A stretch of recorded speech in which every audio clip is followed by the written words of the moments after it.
بسم الله والصلاة والسلام على رسول الله. ازيكم يا حبايبي؟ عاملين ايه؟ يا رب تكونوا بخير. هنعمل ان شاء الله النهاردة وصفة من الزمن الجميل، حاجة كده كانت منسية، بس بصراحة بتدفي وطعمها جميل ومكوناتها بسيطة، مش هتوقفك في المطبخ كتير، وهتعملي حاجة الكل هينبهر بيها وهيشكرك عليها. وزي ما احنا متعودين في القناة بتاعتي، ما بنهدرش وما بنرميش حاجة، يعني هنستفيد من كل حاجة ان شاء الله في الوصفة. هنا بقى هنسمي الله وهنبدأ المقادير بتاعتنا. هنحط بصلتين كبار كده حلوين، هنفرمهم في الكبة وهنحطهم في حلة، وهنحط عليهم ملح والمادة الدهنية، معلقتين من المادة الدهنية، ونرفعهم على النار على طول. الوصفة دي هتعجبك جدا وسهلة جدا ومش هتاخد من وقتك كتير. هنا بقى رفعناهم على النار وهنسيبهم لحد ما يصفروا. في جنب هحط في طبق على جنب نص كوباية من الرز، هغسله كويس الأول وبعدين هنقعه في المية زي ما انت شايفة كده. اوعي ترمي المية، هقولك في آخر الفيديو هنعمل ايه بالمية دي، تحفة مش هتبطليها وهتشكريني جدا عليها ان شاء الله. هنا صفرت البصلة بتاعتي، على طول هروح نازلة بحوالي كيلو إلا ربع من الطماطم.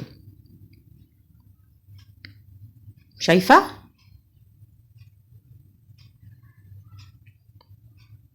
بعد ما بحط الطماطم على طول هروح حاطه البهارات بتاعتي، فلفل اسمر وكمون، تقلب قلبتين، وبعدين اصفي الرز بتاعي واركن ميته مرميهاش، واحط الرز على الصلصه واسيبهم يستووا في قلب بعض. هنا بقى بعد ما قلبت قلبتين حطيت كمان عليهم معلقه كبيره من الكزبره المطحونه، واغطي عليها واسيبهم يستووا مع بعض.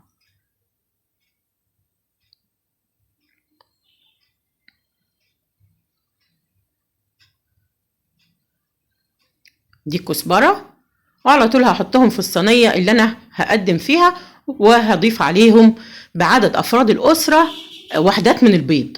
هفتح لكل واحده منهم فتحه كده في قلب الصينيه، وهحطها لحد ما احط الكميه كلها، واحطها في الفرن تستوي. هحط على وش البيض فلفل اسمر وادخلها الفرن تستوي. بصي بقى يا ست الكل، الميه بتاعت الرز دي كنز عندك، هتعملي بيها ايه؟ هتحطيها في بخاخه عندك، والصبح واخر النهار كده كل ما تدخلي المطبخ رشي على وشك من الميه بتاعت الرز. بصي احلى ماده مبيضه هتخليكي زي البدر المنور. يعني طبعا بصي كل يومين ولا كل حاجه، انت عارفه ان احنا ما بنستغناش عن الرز في البيت. كل ما تعملي رز جددي الميه دي، غيري الميه لو فضلت في البخاخه وحطي ميه جديده، والله العظيم تحفه وفي منتهى الجمال. باذن الله هتشكريني عليها لو جربتيها. كده خلاص انا حطيت البيض كله، وحطيت عليه الفلفل الاسمر ودخلته الفرن استوى، وبعدين فتحت عليه الشوايه، وكده كانت الوصفه بتاعتي خلصت خلاص. لو عجبتك ما تنسينيش في اللايك والشير والسبسكرايب وتفعيل جرس الإشعارات، بإذن الله يوصل لك كل جديد. شكرا لكم والسلام عليكم ورحمة الله وبركاته.